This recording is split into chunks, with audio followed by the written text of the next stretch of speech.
Hello दोस्तों, आपका फिर से एक बार स्वागत है मेरे channel organic and hydroponic urban grow pro पर। आज हम जानेंगे हाइड्रोपोनिक के इतिहास के बारे में और उसके विकास के बारे में। वीडियो के इस भाग में हम आपसे हाइड्रोपोनिक के प्राचीन काल के इतिहास, अलग अलग समय या युग में किए गए प्रयासों और सदियों में ये किस तरह विकसित हुआ और भविष्य में इसके आगे विकसित होने की क्या क्या संभावना है, वो सारी चीज़ें साझा करेंगे। लेकिन इससे पहले यदि आपने अभी तक सब्सक्राइब नहीं किया है तो आप इस वीडियो को और इस तरह के कई अन्य बागवानी से जुड़े वीडियो को देखने के लिए कृपया मेरे चैनल को सब्सक्राइब जरूर करें। आइए जानते हैं हाइड्रोपोनिक के इतिहास को।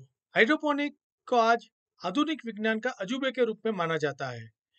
इसके लिए हमें धन्यवाद देना होगा इंटरनेट और सोशल मीडिया का, जो इसे दुनिया भर में लोकप्रिय बना रहा है। हाइड्रोपोनिक गार्डन अब सब्जियां, अनाज, जड़ी बूटियां, कंदमूल और फूलों की भरपूर फसल पैदा कर रहे हैं, वो भी उन जगहों पर जहां इससे पहले वो कभी भी टिकने में सक्षम नहीं थे। हाइड्रोपोनिक बगीचे अब पूरी तरह से संतुलित पोषक तत्व और पौधों की बढ़वार के लिए जरूरी पर्यावरण के समाधान की मदद से स्वास्थ्यप्रद और विटामिन से भरपूर अधिकतम उपज के साथ फसल उगाते हैं। कई साल पहले ऑपरेटिंग सिस्टम चलाने के ज्ञान की कमी के कारण हाइड्रोपोनिक उत्पाद खराब गुणवत्ता के हुआ करते थे, और यह धारणा अभी भी कुछ लोगों के पास है। लेकिन अब ये तेजी से बदल रहा है, क्योंकि आधुनिक समय की हाइड्रोपोनिक खेती इतनी प्रभावी हो गई है और उत्पाद प्रक्रिया इस तरह विकसित हुई है जिससे वो बेहतर गुणवत्ता वाले प्रीमियम उत्पाद में बदल गई है। आज आधुनिक हाइड्रोपोनिक तरीके दुनिया भर में लाखों लोगों के लिए भोजन प्रदान करते हैं, और जो बिना मौसम के भी उच्च गुणवत्ता वाले उत्पाद की आपूर्ति कर रहे हैं। आज की हाइड्रोपोनिक की लोकप्रियता को देखते हुए ऐसा प्रतीत होता है कि एक नया आविष्कार है, परंतु इसके इतिहास का पता प्राचीन सभ्यता के वक्त से लगाया जा सकता है। हाइड्रोपोनिक का विज्ञान पौधों की मौलिक संरचना के निर्धारित करने के प्रयोग के साथ शुरू हो गया था। इनमें से प्रमुख प्रयोग 16वीं शताब्दी या उससे जल्दी शुरू हो गए थे। ऐतिहासिक अभिलेखों से पता चलता है कि पौधों की खेती रेत और बजरी के मिश्रण से बहुत ही पहले की गई थी। इतिहासकारों ने मिस्र के चित्रलिपि में जो पानी में पौधों की खेती का चित्रण करता है, जिसे कई हजार वर्ष ईसा पूर्व के समय में पाया जा सकता है। बेबीलोन के हैंगिंग गार्डन 600 वर्ष ईसा पूर्व के आसपास बनाए गए थे, जिनके बारे में माना जाता है कि ये शुरुआती दौर की बड़े पैमाने पर किए जाने वाली हाइड्रोपोनिक परियोजना में से एक था, जहां यूफ्रेटस नदी का पानी ऊपर की ओर उठाकर दीवारों पर उगने वाली वनस्पति की जड़ों को गीला करने के लिए वितरित किया गया था। एक अन्य उदाहरण में मेक्सिको में एस्टेक के तड़ते हुए बगीचे हैं। एस्टेक एक जबरदस्त विचारक, वैज्ञानिक, इंजीनियर और डिजाइनर थे। टेनोचित्लन झील के दलदली किनारों पर रहते हुए उन्होंने कृत्रिम तैरते द्वीपों पर निर्मित एक पुरस्कृत कृषि प्रणाली तैयार की। हालांकि दोनों ही हाइड्रोपोनिक के उदाहरण हैं, पर उस समय के दौरान उन्हें हाइड्रोपोनिक नहीं कहा जाता था, भले ही वो इसका एक रूप थे। जब तक कि हाइड्रोपोनिक शब्द डॉक्टर WF गैरिक द्वारा नहीं दिया गया। आइए अब जानते हैं कि हाइड्रोपोनिक कैसे विकसित हुआ।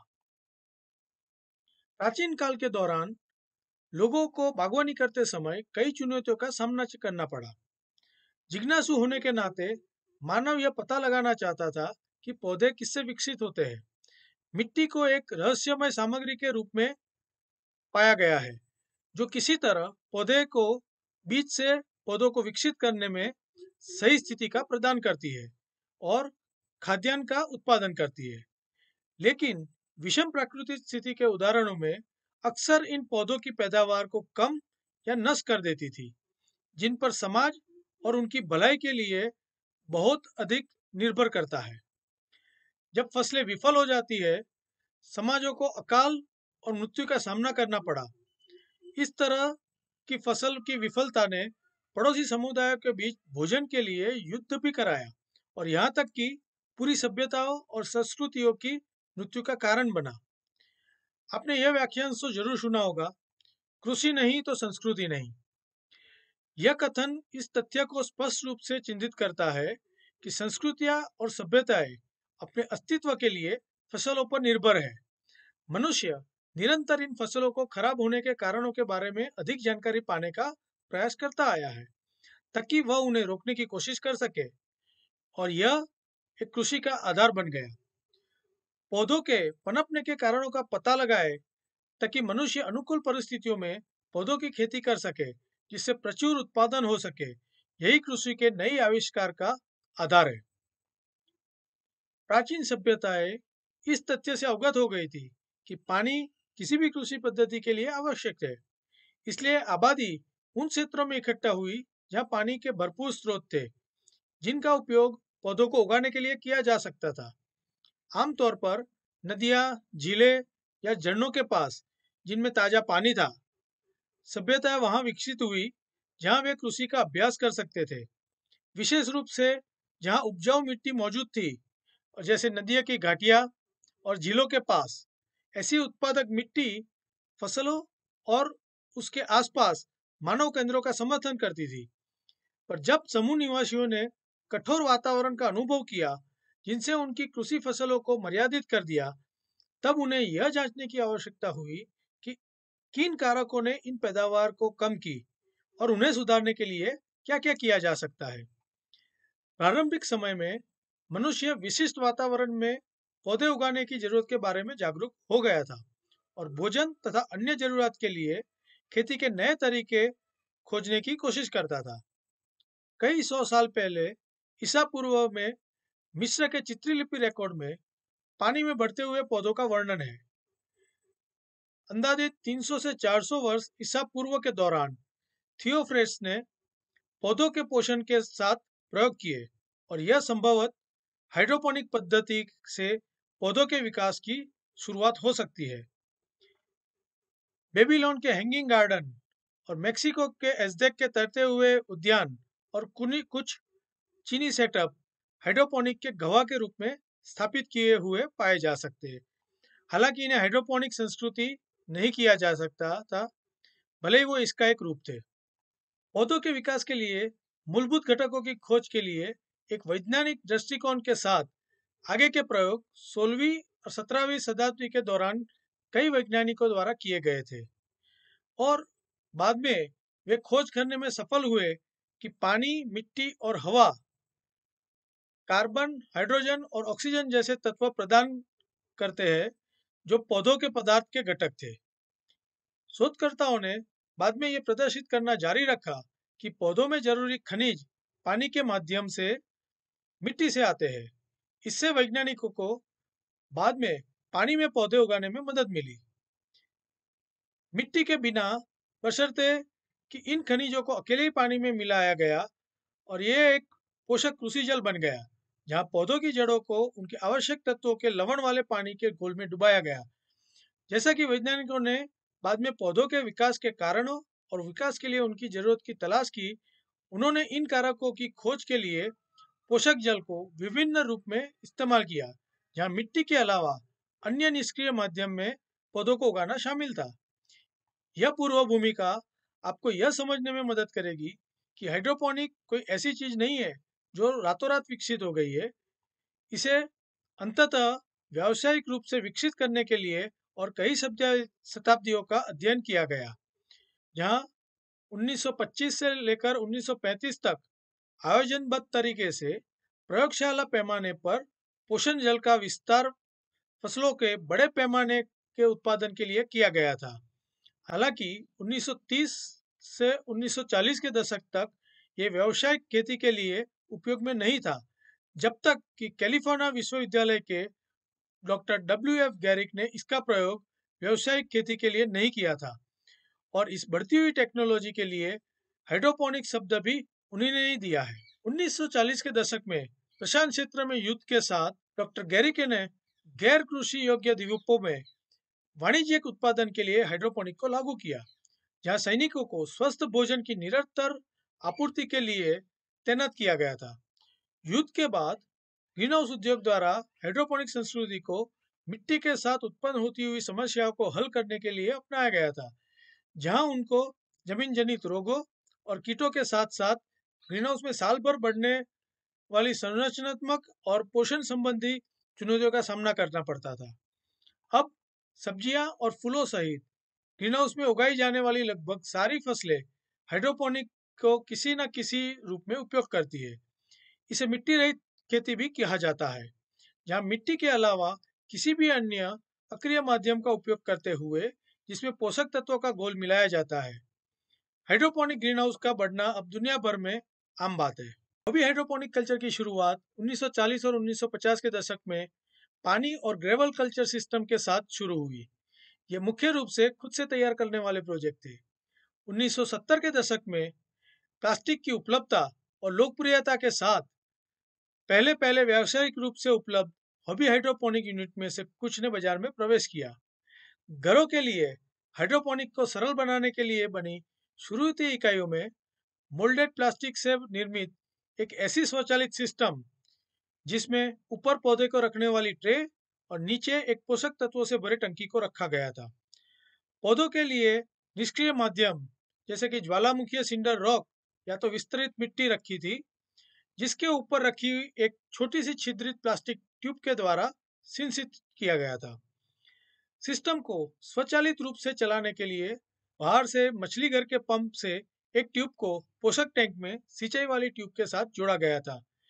जब वायु पंप द्वारा हवा दी जाती थी तो वह छोटी ट्यूब में से बुलबुले के रूप में बाहर आके बड़े व्यास की सिंचाई ट्यूब की दीवारों के बीच की जगह से ऊपर उठती थी और पानी को हवा के बल द्वारा सिंचाई ट्यूब में प्रवेश करवा के ऊपर तक उठती थी, जिससे ऊपर वाली ट्रे में रखे पौधे की सिंचाई हो जाती थी। वर्तमान में घरेलू हाइड्रोपोनिक्स में बढ़ती रुचि के साथ सभी प्रकार की फसलों के लिए बड़ी संख्या में अलग अलग डिजाइन और प्रकार की प्रणालियां का निर्माण किया जाता है। वे अधिकांश देशों में ऑनलाइन या तो हाइड्रोपोनिक स्टोर में उपलब्ध होती है। विशिष्ट प्रकार की इकाइयां और उसके विभिन्न प्रकार की फसलों में उनका सबसे उपयुक्त उपयोग की चर्चा हम भविष्य में आने वाले वीडियो में हम विस्तार से करेंगे। आइए अब जानते हैं हाइड्रोपोनिक की भविष्य में होने वाली कुछ संभावनाओं के बारे में। भविष्य में खाद्य गुणवत्ता और सुरक्षा के बारे में बढ़ती जागरूकता के साथ मुझे यकीन है कि सामान्य आबादी अपने घरों में हाइड्रोपोनिक उगाने को विशेष रूप से जड़ी बूटियां और सलाद फसलों के लिए अनुकूलित करेगी। भविष्य में वाणिज्यिक रूप से हाइड्रोपोनिक पर्यटन रिसोर्ट और स्पा के साथ जुड़ेंगे, क्योंकि वे अपने मेहमानों के लिए सेहत के प्रति जागरूकता के कार्यक्रमों पर जोर देते हैं। ज़्यादा ठंड वाले प्रदेश, अपशिष्ट ताप और भूतापीय स्थलों वालों के उद्योग हाइड्रोपोनिक ग्रीनहाउस के साथ जोड़े जाएंगे, ताकि हीटिंग के लिए ऊर्जा का सस्ते स्रोत का उपयोग किया जा सके और उससे सब्जियों का अधिक किफायती उत्पादन किया जा सके। प्रकाश उत्सर्जक डायोड, एलईडी रोशनी जैसे कुछ प्रकाश स्रोतों के बढ़ते वपराश के साथ हाइड्रोपोनिक होम ग्रोवर तेजी से उत्तरी अक्षांशों में ग्रीनहाउस उद्योग में प्रवेश कर रहा है, जहां सर्दियों के महीनों के दौरान प्रकाश सीमित है। यह सिलसिला प्रकाश के नए स्रोतों के साथ जारी रहेगा, जैसे कि किचन काउंटर टॉप यूनिट या तो कमरे के अंदर के हाइड्रोपोनिक सेटअप। ग्रीनहाउस संचालन अब इमारतों की छतों पर भी स्थापित किए जा रहे हैं। एक और तरीका सुपरमार्केट के सटे हुए सारे पार्किंग एरिया में अथवा तो बड़े ऑफिस बिल्डिंग के टेरेस पर भी ग्रीन हाउस लगाना संभव है। और भी कई संभावना है जिसको हम कभी डिस्कस करेंगे। हाइड्रोपोनिक्स के ये अनुप्रयोग ग्राहकों को ताजा उपज, जहरीले कीटनाशकों से मुक्त टमाटर, मिर्च और बैंगन जैसे पूरी तरह पके हुए फल प्रदान करते हैं। दूसरा महत्व दूर के बाजारों के लिए लंबे परिवहन से मुक्ति पाकर जीवाश्म ईंधन की बचत है। जहां उत्पाद उगाया जाता है वहीं ग्रीन हाउस के बाहर बने आउटलेट पर या समुदाय समर्थित कृषि वितरण के साथ, जहां सब्सक्राइब उपभोक्ता को लेने के लिए ताजी सब्जियों को पास के ड्रॉप ऑफ पॉइंट पर लिया जाया जाता है। धारणा यह है कि ग्राहक सदस्य के रूप में साइन अप करे और फिर मासिक शुल्क का भुगतान करे और उनकी सब्जियां जो वापस करने योग्य टोकरी में विशिष्ट दिनों में ही प्राप्त की जा सकती है, उन्हें या तो ड्रॉप ऑफ साइट पर से उठाया जा सकता है या फिर आसपास वाले घरों पर विस्तृत किया जा सकता है।